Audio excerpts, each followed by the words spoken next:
Okay, so let's look at an example where there will be a slant asymptote. And I can look at this example that I have up here and know it has a slant asymptote because as I look, the exponent in the top is higher than the exponent in the bottom. So then I know it's going to have a slant asymptote.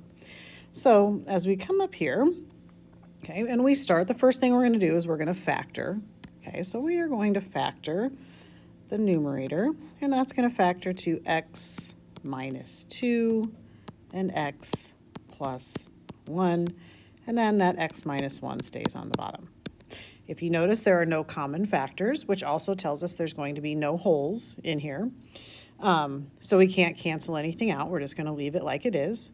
And even though this is factored, the top one, okay, this still has a power or a degree. Let's call it a degree, sorry. It still has a degree of 2. Okay, and in the bottom, that has a degree of 1. Just so we know that even though it's factored, it still has that higher degree on the top. So our domain, we can do this pretty quickly because we've done quite a few of these. So our domain is when the denominator equals 0. So when x minus 1 equals 0, means that we would have x cannot equal 1. So in terms of our domain, we're going to be negative infinity to 1, and then from 1 to positive infinity. We're going to keep those in parentheses. We'll come back and talk about the range here in just a minute. Okay, after finding the domain, simplified equation, which is just the same equation because we didn't actually simplify anything out of it. So our x-intercepts, I'm going to use the factored equation to go ahead and find our intercepts here. So our x-intercepts, remember, is going to be when y equals 0. So we're going to have 0 equals, we're going to have x minus 2 and x plus 1. And then we're going to have that x minus 1 on the bottom. Remember, to get rid of that, we're going to multiply both sides by x minus 1. Basically, that just gets rid of our denominator. And we have 0 equals x minus 2 and times x plus 1. And that means that our x values are x equals 2. So one of our x-intercepts is going to be at 2, 0. And our other x-intercept is going to be at x equals negative 1, because when we set each of those equal to 0, so it'd be at negative 1, 0. So there's our two x-intercepts that we can go ahead and go down here to our graph and plot those. So we're going to be at 2, 0, that's here, and we're going to be at negative 1, 0, which is here. So those are our x-intercepts. Y-intercepts, we're going to do the same thing, except we're going to put 0 in for x. So we're going to say y equals, and we're going to have 0 minus 2 and 0 plus 1 over 0 minus 1, which is going to be negative 2 times 1 over negative 1. Negative 2 over negative 1 is just positive 2.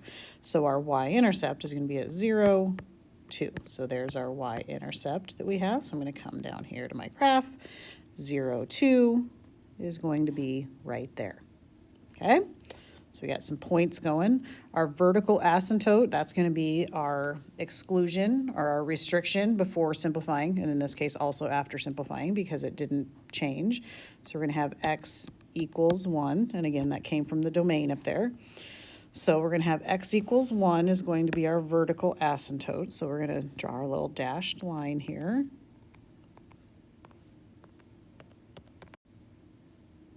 And so we have x equals 1. That's our vertical asymptote. Our horizontal asymptote, remember our options for our horizontal asymptote were, if they were the same, we would do a over b. If they were different, then we would do y equals 0. In this case, there's going to be no horizontal asymptote, so we're going to put none in there. The slant asymptote, since the degree is higher on the top than it is on the bottom, so that means that we will have a slant asymptote. And we didn't do any simplifying, so there are no holes. So there's none here. Okay? So how do we figure out what our slant asymptote? If you remember from that reference page that I always put up on the board for you, a slant asymptote means that you're going to have to synthetically divide to find the equation of the line. And all you're going to do is take your original equation up here, x squared minus x minus 2, and you're just going to synthetically divide it. So if I'm going to synthetically divide, I'm going to put x minus 1, means I'm going to put a 1 on the outside. And I'm going to put my coefficients across the top, 1, -1, -2. Again, that came from all the way up here, okay? And we're just going to synthetically divide. So we're going to bring it down, 1, 0, 0, -2. So this is our remainder. The fact that we got a remainder doesn't matter, and the value of the remainder doesn't matter. So this does not matter, okay? What we want to look at is just a reminder that this that we started with was a second power. We divided it out, which means this, our answer, is going to be a first power or linear.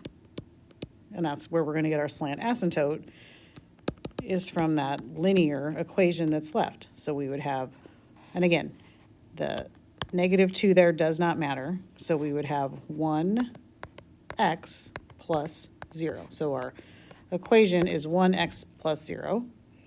And to graph that, this is our, just a reminder, right? This is our y-intercept. This is our slope. Our slope is 1, which means our slope equals 1 over 1, which means we go up 1 and over 1, or we would go down 1 and back 1. So we're going to start at 0, and we are going to do our slant asymptote is going to be, there's going to be the dots for our line of our slant asymptote, and I'm going to just do my little dashed line through here. So the blue is my vertical asymptote, and the yellow is my slant asymptote. This is the line y equals 1x plus 0, okay? So we have our slant asymptote. That would be y equals x plus 0, or just y equals x would be another way we could write that. And there's no holes, so after this we're going to look at what we have. If you need to use your graphing calculator, you can put that into your graphing calculator. But we are going to have a graph with branches that go in, obviously, because we've got points here on this part. And the red graph is going to hug that blue and yellow asymptote. And then across from it on the other side is also going to have another branch here that looks like that. Okay, so that is how you actually use a slant asymptote if needed. Remember, a slant asymptote means that the degree on top is higher than the degree on the bottom. The degree on the bottom is lower. That's how we know we had a slant asymptote. As far as the range goes, when we have a slant asymptote, we don't yet have the skills to know what the range is actually going to be, to know exactly how to find that max value of the branches and things like that. So we are going to not do the range. So this is the one exception with slant asymptotes. Okay, that means that doesn't mean there is not a range. We are not going to find it. Okay, and again, that doesn't mean there isn't a range. It just means that based on some of the ranges, or excuse me, some of the graphs and the way they look, you'd have to have additional information that we don't know how to do just yet in this class to figure out what the range actually would be. Sometimes, yes, it is -infinity to +infinity, but not always, as you'll see on your class kick problem that you're going to do. So we're just going to leave that blank for this one problem, okay? All right, good luck.